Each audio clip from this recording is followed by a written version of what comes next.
Nanti akan berpengaruh kepada aktivitas dia berikutnya. Nah, Radu ini masuk Islam, Vlad Dracul nggak mau. Kenapa? Karena dia sudah masuk namanya klan naga. Draco itu kan artinya naga, dragon. Nah, dia sudah dari dulu masuk klan naga kayak bapaknya, dan dia punya tugas untuk melindungi, ya balik lagi lah ya Christendom pada saat itu.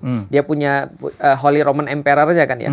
Nah, ketika dia kemudian jadi orang Muslim, di satu titik dalam hidupnya dia benci banget sama bapaknya. Karena bapaknya mau taat sama murad tua. Nah, ketika dia memiliki kesempatan untuk kemudian menaklukkan wilayah dia di awal, akhirnya dia desersi. Cerita singkatnya itu. Sebenarnya ini tidak bisa dilepaskan dari dua orang yang lain sih. Ini untuk informasi aja. Musuh utama Muhammad Al-Fatih itu ada 3. Pertama Vlad Dracul, yang kedua Janos Hunyadi atau John Hunyadi, orang Hungaria. Yang ketiga adalah John Castrioti atau dikenal dengan nama George Skanderbeg. Tiga-tiga ini pahlawan negaranya masing-masing nih. Vlad Dracul pahlawan Rumania. Yang ini pahlawan Hungaria, ya John Hunyadi atau Janos Hunyadi. Yang ini pahlawannya sekarang namanya Albania. Ini orang Albania, pahlawan Albania. George Castrioti murtad setelah jadi panglima pasukan. Dia murtad.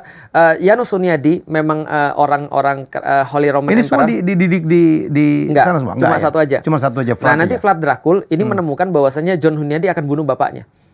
Karena bapaknya kan taat sama Muhammad Al-Fatih. Tapi dia serve kepada John Hunyadi. Dia serve pada John Hunyadi nantinya, tapi dia akan nanti memimpin wilayah Walahia.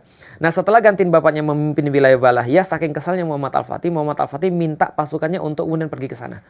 Dikisahkan pernah ada dikisahkan 10.000 pasukan pergi, dipimpin oleh Hamzah Pasha, orang yang juga sangat berperan dalam pembebasan Konstantinopel.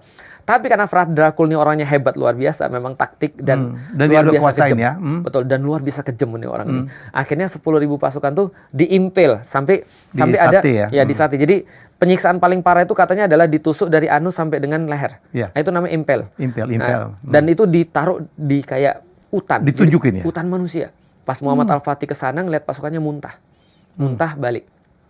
Setelah balik, dia akhirnya bikin strategi baru. Apa strateginya? Strateginya adalah adiknya disuruh untuk mimpin pasukan.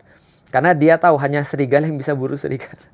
Maka adiknya disuruh pimpin pasukan, lalu kemudian terjadilah sebuah penyerangan yang sangat terkenal namanya Attaquul de Noapte, The Night Attack, yang kemudian menyerang pasukan Muhammad Al-Fatih yang dipimpin oleh adiknya, menyerang ke Kastil Poenari namanya.